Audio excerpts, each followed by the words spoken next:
pa ako lasing. Diba? Siya ko eh. Baka i-upload mo TikTok yan. Ah. Pahinga na to. Sarap mo sa tigas talaga. Pahinga. Pahinga. Bukod nga ako gabi eh. Nakatayo sa 3 gin eh. 2 lang yan. Tulog na ako eh. Ngayon ako dyan sa gin. Pero kung lalagyan mo ng juice yan, at 4 pa yan, ayaw ko pero hindi. Para ako eh. Ayun naman ko yan pag may juice. Juice. So may juice eh no? Ngayon nahalo ko dyan ano eh. Nesty apple eh. Sarap yung guyabano.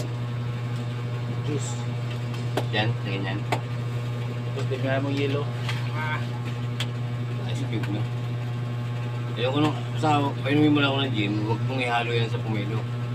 Hindi na ako mabis mag-dual eh. Sa pumelo. Diba, guys?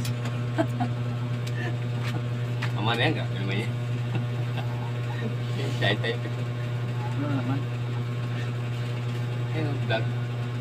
Welcome to my guys. Hi guys, welcome to my, hi vlog, welcome to my guys. Sorry po, may nagiinom lang po kami. Ito po kami.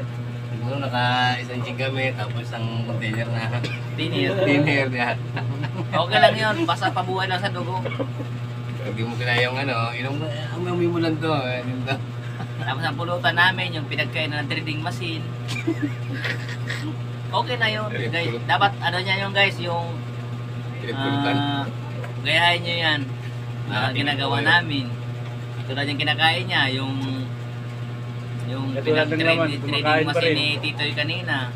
Pinagpulutan ng trading Yan. machine, tapos yung langis. Yan. Ito po yung langis. Huwag kayo mag-alala, safe po yan.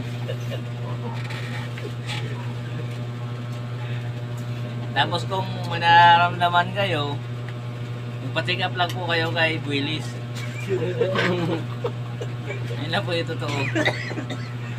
Ang tawag po doon sa hilot niya, Bikini Shifa. Hawakan yung dulo at himasin yung katawan. Kaya lang, kakaiba po siya mag-hilot. Nakaluhod. Nakaluhod po yan.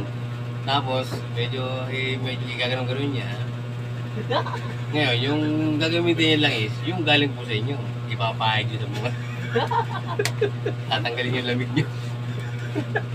Wala na yung ano, para.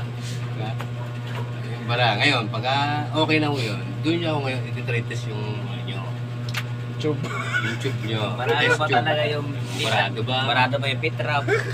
Kasi hindi kayo makapagdinay pag sabi yung matagal na ako kayong may lamig sa katawan. Ngayon, doon nyo lang malalaman kapag okay na yung tube nyo. Kung talagang, ayan, release. Okay na yan.